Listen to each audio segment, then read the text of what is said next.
کہ آپ کی حکومت مہنگائی کے سامنے بے بس کیوں نظر آتی ہے؟ بہت شکریہ. اچھا جی، اب میں اینڈ پہ آ رہا ہوں، تو اس لیے میں ضروری ہے کہ آپ ساروں کو اپنی جو ویژن ہے پاکستان کی وہ میں وہ بتاؤں کہ ویژن کیا ہے اور ہم کس طرح اس ویژن کی طرف جا رہے ہیں، تاکہ آپ کو یہ پتہ ہو نا قبلہ کون سا ہے ہمارا، ہم جا کدھر رہے ہیں، یعنی یہ جو ساری کوششیں کر رہے ہیں یہ کس منزل کی طرف ہے. دیکھیں، جب آپ نماز پڑھتے ہیں نا 5 وقت پہ، جب آپ اللہ سے صرف ایک ہی چیز نماز پڑھ کے مانگتے ہیں کہ اللہ ہمیں ان کے راستے پہ لگا جن کو تو نے نعمتیں بخشی ہیں، صرف ایک چیز مانگتے ہیں.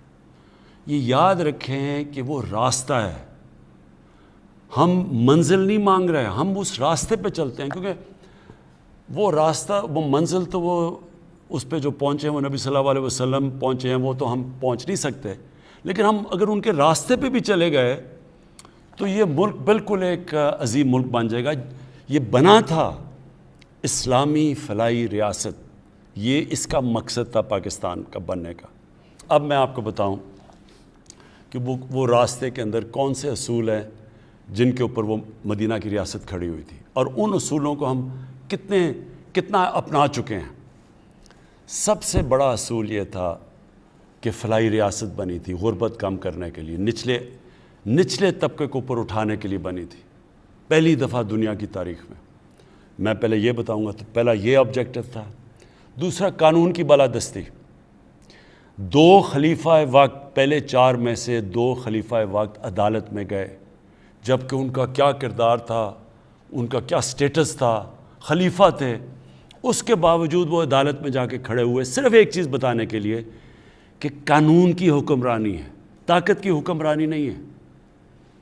تو دوسری چیز یہ کہ کتنی ہماری جد و جہد ادھر کدھر ہے، اس راستے پہ ہم نکلے ہیں یا نہیں نکلے. اور تیسری کہ جب لا الہ الا اللہ ایک انسان پڑھ لیتا ہے تو پھر کسی اور انسان یا کسی کے سامنے جھکنا شرک ہوتا ہے. لا الہ الا اللہ ایک انسان کو آزاد کر دیتا ہے، یہ بے شرمی سے، بے غیرتی سے، ہاتھ پھیلانے سے.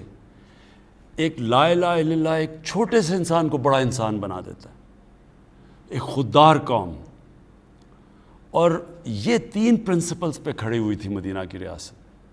جب ہمارے نبی صلی اللہ علیہ وسلم نے خط بھیجے پرشین ایمپرر کو، ایک سپر پاور، دوسری طرف رومن ایمپرر، بیزنٹائن ایمپرر ہرکلیس، اس کو جب خط بھیجا تو انہوں نے امداد مانگنے کے لیے نہیں بھیجا. انہوں نے یہ نہیں کہا ہمیں قرضے دے دو یا ہمیں ایڈ دے دو، ہمارے حالات بڑے برے، اور برے حالات تھے مسلمانوں کے. جو ابھی آپ نے سوال پوچھا، آپ نے ایک چیز 3 سال کی ابھی بات کی نا، آپ اگر تاریخ اٹھا کے پہلے 5 سال دیکھ لیں مدینہ کی ریاست کے، تو برے حالات تھے مسلمانوں کے. وہ دنیا کے عظیم ترین لیڈر بھی تھے، لیکن ایک دم حالات ٹھیک نہیں ہوئے. وہ اس راستے پہ لگے جس کی وجہ سے حالات ٹھیک ہوئے. وہ راستہ جو انہوں نے دکھایا، جو اصولوں پہ کھڑی کی، ان اصولوں نے ایک جن کی کوئی حیثیت ہی نہیں تھی عربوں کی، ان کو دنیا کی امامت کروا دی. تو پہلے تو آپ کو سمجھنا ہے کہ کیا ہم ان اصولوں پہ چلنے کی کوشش کر رہے ہیں یا نہیں کر رہے. کیا اس ملک کے اندر ہم اپنے کمزور طبقے کے لیے وہ قدم اٹھا رہے ہیں؟ کبھی پاکستان میں کسی نے سوچا تھا کہ ہیلتھ کارڈ جن صوبوں میں ہماری حکومت ہے، پختونخوا، پنجاب، آزاد کشمیر میں اب، اور گلگت بلتستان، ان سارے صوبوں میں جدھر ہماری حکومت ہے وہاں پوری طرح ہم ہر شہری کو ہیلتھ کارڈ دے رہے ہیں، ہیلتھ انشورنس. یہ اتنی بڑی چینج ہے کہ کوئی سوچ، یہ ہمارے سے امیر ترین ملکوں کے اندر بھی یہ سہولت نہیں ہے. یعنی ایک خاندان کے پاس ہیلتھ انشورنس 10 لاکھ روپے تک اس خاندان میں اپنا علاج کروا سکتے ہیں. یہ ایک انقلاب ہے. یہ ابھی تک لوگوں کو پوری طرح پتہ نہیں چلا کہ یہ کتنا بڑا ہم نے قدم اٹھایا ہے. تو یہ اسی طرف جا رہے ہیں فلاحی ریاست پہ. پھر پناہ گاہ، ہم نے جو پناہ گاہ بنا رہے ہیں یہ غریب مزدوروں کے لیے، جو بیچارہ سارا دن محنت کرتا ہے، وہ ہم چاہتے ہیں کہ وہ اس کو کھانا پینا بھی وہاں ملے، سوئے بھی وہاں، نہائے دھوئے بھی وہاں، مزدوری کرے، اور جو مزدوری سے پیسہ اٹھائے اپنی بیوی بچوں کو بھیج سکے. یہ پناہ گاہ میں ابھی ہم اضافہ کر رہے ہیں. میں ابھی آپ کو بتا دوں کہ ہم نے ابھی تک کتنی پناہ گاہ بنا چکے ہیں آپ کے پاس. ہم اب تک 22 پناہ گاہ بنا چکے ہیں شہروں کے اندر, اور 11 اور بننے والی ہیں, اور انشاءاللہ یہ ہم پھر پھیلاتے جائیں گے جدھر جدھر مزدور کام کرتے ہیں ان کے لیے رہنے کے لیے. یہ میں سمجھتا ہوں کہ اگر ہمیں جانے تک, اگر ہم ابھی 33 ہماری بنیں گی, اگر ہم یہ سارے شہروں کے اندر جدھر مزدور کام کرتے ہیں وہاں اگر ہم پناہ گاہ بنا گئے, میں اس کو اپنی بہت بڑی اچیومنٹ سمجھوں گا.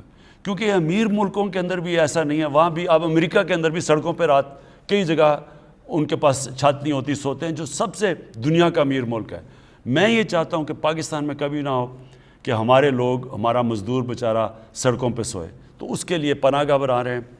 پھر ہم ایک بھوکا نہ سوئے, ہم ہم نے بسز شروع کی ہیں, اور ان کا ابھی تک ہمارے 12 بسز ہیں, یہ پھرتی ہیں. یہ 4 شہروں کے اندر ابھی ہم لے کے آئے ہیں. یہ ٹرک ہیں, کیونکہ ایکسپیریمنٹ ابھی کر رہے ہیں کہ پہلے ہم نے تھوڑے سے پناہ گاہ بنائے, ان کو پھر ہم نے بہتر کیا, ان کی سٹینڈرڈ, ان کے SOPs بنائے, اب ہم ان کو پھیلائیں گے. اسی طرح ہم نے پہلے ایکسپیریمنٹ کیا, ہماری بس جاتی ہے غریب علاقوں میں, لوگوں کو کھانا دیتی ہے. اب ہم یہ بسز بڑھاتے جائیں گے. ابھی ہمارے پاس 12 بسز ہیں. ہمارا ہے کہ اگلے 6 مہینے میں 50 ٹرک ہمارے جائیں غریب علاقوں کے اندر, اور انشاءاللہ اس کو مزید بڑھاتے جائیں گے. اچھا جی, اس کے علاوہ جو اب ہم کرنے جا رہے ہیں وہ ہے کامیاب پاکستان. اب یہ میرا سب سے بڑا پروگرام آنے والا ہے. کامیاب پاکستان کے اندر کیا ہوگا کہ جتنے 40% جو ہمارے خاندان ہیں جو نچلے طبقے میں ہیں, ان کے لیے ایک گھر کے اندر ایک کو ٹیکنیکل ایجوکیشن ملے گا, سارے گھر کو ہیلتھ کارڈ ملے گا تاکہ وہ ان کا علاج ہو جائے. ایک ہم ان کو مائکرو فائنانس سے اپنا گھر بنا کے ان کو قرضہ لے کے دے رہے ہیں. یہ مائکرو فائنانس کمپنیز ہیں, وہ کیا کریں گی کہ اگر میں اپنا گھر بنانا چاہوں تو ان کو پہلی دفعہ پاکستان کی تاریخ میں فائنانس ملے گا. مائکرو فائنانس سے قرضے دلوائیں گے تاکہ وہ جو قسطیں دیتے ہیں اپنے کسی کرائے کے گھر میں رہنے کے لیے, وہی قسطیں دے کے ان کو اپنا گھر ہو جائے. یہ پاکستان کے اندر پہلی دفعہ چیز ہوگی, اور ساتھ پھر ہیلتھ کارڈ ملے گا. یعنی 4 چیزیں دے رہے ہیں, قرضہ, اور قرضے ملیں گے سود کے بغیر. تو شہروں کے اندر قرضے دیں گے تاکہ وہ اپنی کوئی چھوٹی سی بزنس کر لے, دیہات کے اندر قرضے دیں گے تاکہ کسان اپنی مدد کر سکے سود کے بغیر. یہ ہمارا انشاءاللہ اسی مہینے لانچ ہونے لگا ہے ہمارا کامیاب پاکستان, اور انشاءاللہ یہ ایک بہت بڑا ہے. پھر قانون کی بالادستی. تو پہلے تو فلاحی ریاست کی طرف ہم انشاءاللہ ہمارا پورا زور ہے کہ ہم, اور پھر میں نے آپ کو پہلے بتا دیا کہ احساس کا پروگرام ہمارا شروع ہو رہا ہے دسمبر میں. 40% غریب خاندانوں کو جو چیزیں کھانے پینے کی چیزیں ہیں ان کے اوپر ڈائریکٹ سبسڈی دیں گے. ہمارے پاس پورا ڈیٹا ہو گیا. دوسری چیز قانون کی بالادستی. یہ ہماری سب سے بڑی اس وقت جہاد چل رہی ہے. جہاد یہ ہے کہ پاکستان میں طاقتور ایک قانون اور غریب کے لیے دوسرا قانون. یہ جو قانون طاقت کی بالادستی ہے, اس کو قانون کی بالادستی میں لے کے آنا چاہتے ہیں. یہ سب سے مشکل کام ہے. اس میں مجھے آپ سب کی ضرورت ہے, کیونکہ یہ وہی قبضے گروپ ہیں جو کہ طاقتور ہیں, غریبوں کی زمینوں پہ قبضہ کرتے ہیں. یہ وہ سیاستدان ہیں, چوری کر کے پیسہ باہر لے گئے ہیں, اور ان کو ہاتھ ڈالو تو کہتے ہیں کہ جی آپ کی گورنمنٹ کرا دیں گے. ان کے اوپر ہم نے پورا ہاتھ ڈالنا ہے, اور ایک لوگوں کو آزاد کرنا ہے, لوگوں کو قانون دے کے, انصاف دے کے آزاد کرنا ہے. یہ دوسرا ہے. اور تیسرا خودداری. ہم یہ وہ ملک بنانا چاہتے ہیں جو انشاءاللہ ایک اپنے پیر پہ کھڑا ہو, کبھی کسی سے ہمیں بھیک نہ مانگنی پڑے, قرضے نہ مانگنے پڑیں, کسی کے سامنے ہم ایڈ دے کے ان کی جنگوں میں نہ شامل ہوں, کیونکہ وہ ہمیں پیسے دے رہے ہیں تو ہم ان کی جنگ میں شامل ہو جائیں. ایک خوددار, ایک آزاد ملک.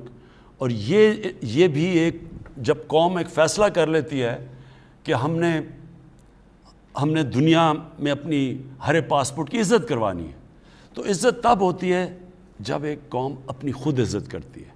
جب ایک قوم خود عزت کرتی ہے وہ خوددار قوم بن جاتی ہے, اس کی دنیا ریسپیکٹ کرتی ہے. تو یہ میرے 3 ایم ہیں, اور انشاءاللہ میری کوشش یہ ہے کہ 5 سال کے بعد, اب یہ جو ہمارا ٹرم ختم ہوگی, لوگ دیکھیں گے 5 سال پہلے کیا تھا پاکستان کے حالات اور 5 سال کے بعد کیا ہے. جی وقت کیونکہ کم ہے، ہم اب آج کے پروگرام کے آخری کالر سے بات کریں گے جن کی کال نہیں لگ سکی. آپ اگلی بار ضرور کوشش کیجیے گا. ہمیں یہ احساس ہے کہ بہت سے لوگ کوشش کرتے ہیں، ان کا ٹیلی فون جو ہے تھرو نہیں ہوتا. ہم اس پروگرام کی فریکوینسی انشاءاللہ بڑھائیں گے تاکہ زیادہ سے زیادہ کالرز جو ہیں وہ وزیر اعظم پاکستان عمران خان صاحب سے بات کر سکیں. آخری کالر آج کے ہمارے ساتھ کون ہیں؟ جی السلام علیکم. وعلیکم السلام. وزیر اعظم پاکستان جی جی جی جی جی عمران خان صاحب السلام علیکم. جی وعلیکم السلام. ذوالقرنین حیدر عرض کر رہا ہوں ضلع رحیمیہ خان سے.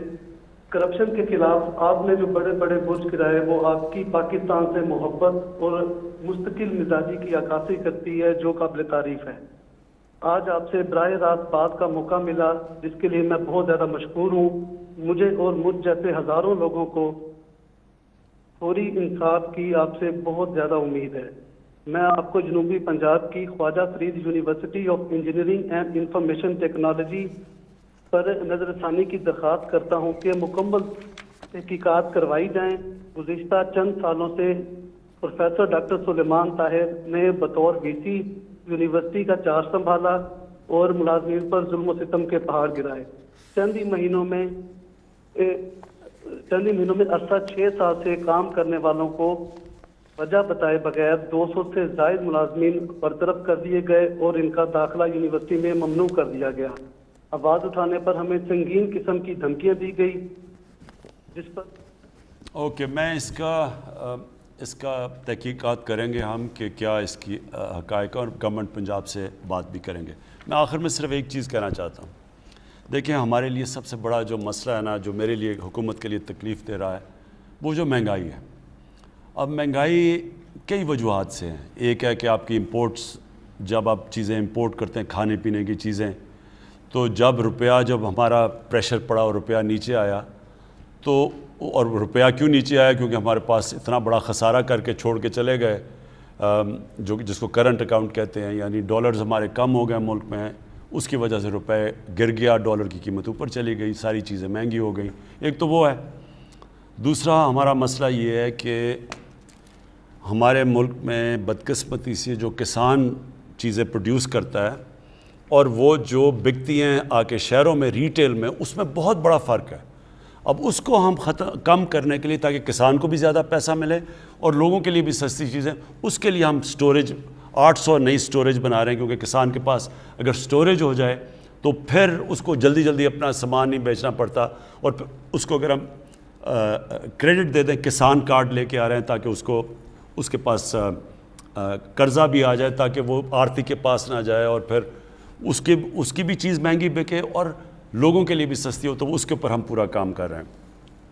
لیکن میں اس کے باوجود آپ کو کہنا چاہتا ہوں، یہ میرے پاس ٹیبل ہے، دنیا میں جتنے بھی ملک ہیں آج اس کی پوری لسٹ میرے پاس ہے. اس میں آپ یقین کریں کہ آج جو سب سے سستا ملک دنیا میں وہ کون سا ملک ہے؟ وہ آپ کا پاکستان ہے. اس وقت ہمارا ملک دنیا میں سب سے سستا ہے رہنے کے لیے. ہمارے سے اوپر ہے افغانستان، پھر ہندوستان، پھر سیریا، پھر ٹونیزیا، ازبیکستان، وینزویلا. یعنی ہم ان سارے ملکوں میں سے، یہ پوری میری لسٹ ہے، ان میں سے آج بھی پاکستان سب سے سستا ہے. پٹرول بدقسمتی سے ہمیں قیمت بڑھانی پڑتی ہے.